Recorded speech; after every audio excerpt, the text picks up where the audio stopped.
Hey everybody, Dirty Dan here. So, today I'm making a little video to show some cool stuff that I picked up as of recently. I know this is kind of a weird video, but I've just been like recently inspired to make some content, and although I can't, produce anything too complicated right now, I figured I'd at least show you guys some of the stuff that I ended up picking up recently, because I've actually bought some really interesting stuff, like as you can see right there. If anybody's familiar with, Tyco in general, you'll know that's a pretty special piece right there. But so yeah, let's get right into it. So of course I picked up a GM&O. Now this one's special because this is I finally have a clean example of a factory one. As you can see, it's still got the tag to remove the bell for the smoke on it. But the text and everything is in really good shape. Now that was so crucial about getting another one of these, because the two that I have now, one of them is the prototype, or pre-pod, which is kind of the Tyco term.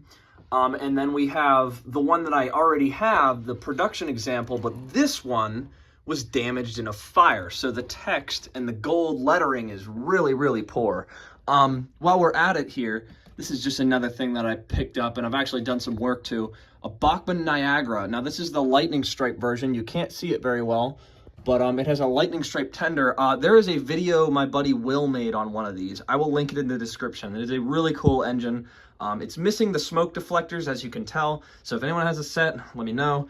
But anyways, back to it. So yeah, I finally picked up one of these. Now the cool thing is I scored it for an absolute deal. I think I paid $45 shipped for that thing, which is basically unheard of. I ended up spotting it in a marketplace listing. At the very back, you could barely see it. I messaged a guy, I'm like, I'll pay your full asking price, do you still have it? And he's like, yep. So paid him, had it shipped, and it arrived undamaged. So thank you to the seller for packing it well and shipping it to me and selling it to me in general. I appreciate it. I can't wait to, it runs, but it needs serviced, obviously. It's pretty old, probably hasn't been run a whole lot in its life. So I want to go through, put some new lubrication in it, probably clean the shell. Not doing anything too crazy. I just want to clean that thing up, make it look nice. But yeah, that was a really cool piece I picked up. Now, this is something you guys seen in actually my previous video. This is a Southern 060 that, or 262, sent to me by David. I really like this engine. I'm a big fan of the Southern colors, especially on this. That dark green looks fantastic. With the gold accents, I really like this engine. That's why I got this thing, fixed perfectly recently. So it's ready to go. It actually runs really well. It doesn't have any traction tires, like as you can see, it just slipped right there. So it doesn't pull very well unless you're pulling metal coaches. And so here's the next thing that I picked up. Now this is something that's been on my list for a really long time, and it actually came in the lot. There was a lot that I picked up that had this, the Niagara, and a couple other interesting pieces that those will probably pop up somewhere, at some point. But yeah, this is a Chessie Steam Special 462. And here's the thing that sucks about it, though. One, the paintwork is in extremely poor condition. But it's better than nothing. It's nice to at least finally have an example. I could repaint this engine, but I don't think I'm going to. For now, I want to at least clean it up and get it running. Now, here's where getting it running is going to be a little bit of an issue. You can look and notice that spot on the wheels. When I bought this engine, that spot was at the bottom of the drivers. This engine was water damaged, severely, in fact. On the other side, it's even worse. The whole thing was corroded. It's really, really poor. Like, I can kind of show you guys.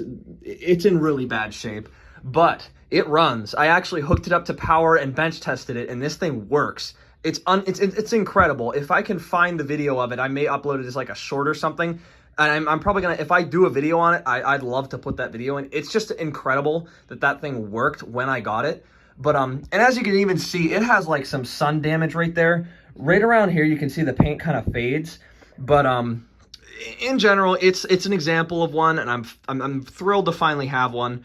So that's a cool piece. That probably cost me, dividing like the price of the lot, I think maybe under $10.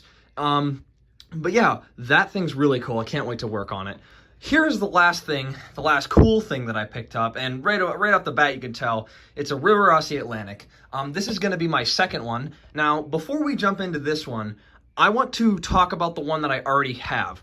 Over here, you see this one. Now, this is what I've deemed the Franken-Atlantic, because this thing is being held together by hopes and prayers.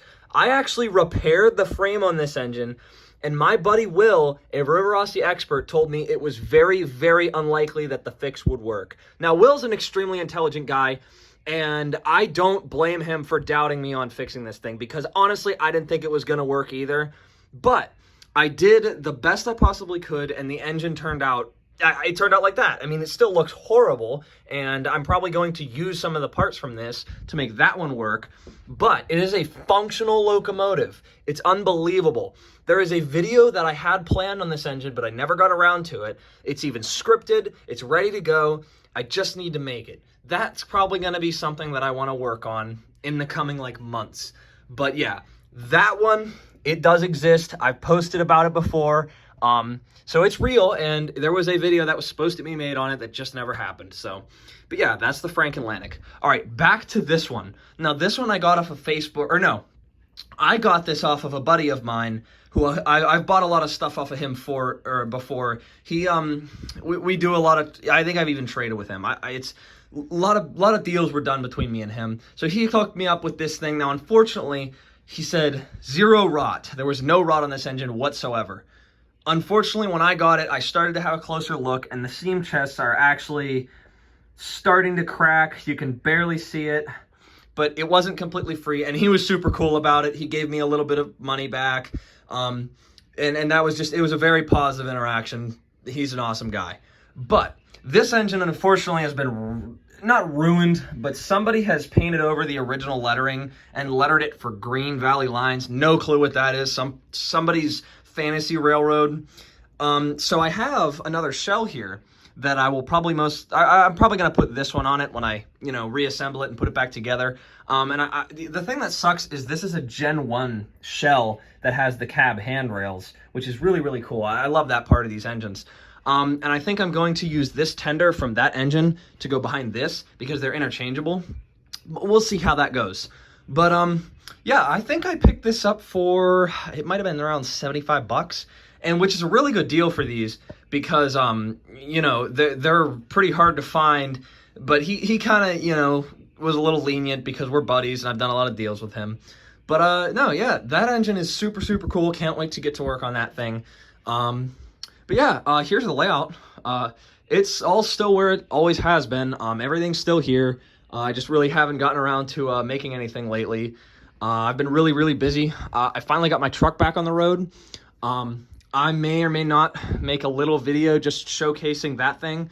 I love my truck. It's awesome. And I know some people here really enjoy it. It's a cool truck. For a 17-year-old kid, it's not super common to have a truck as old as mine and do the kind of work that I did to it. But I'm very proud of that. That's why I'd want to make a video on it. But we'll see in the future. I'm not even sure if that's something you guys would want. But, Anyways, so thank you guys for watching. Hopefully I'd like to get to making some videos on this stuff in the near future. Who knows? My life has been full of chaos lately. I just wanted to make a short little video just showcasing some of the cool stuff I picked up. Because I figured you guys would want to see. But yeah, in that case, thank you guys again for watching, and I'll see you next time.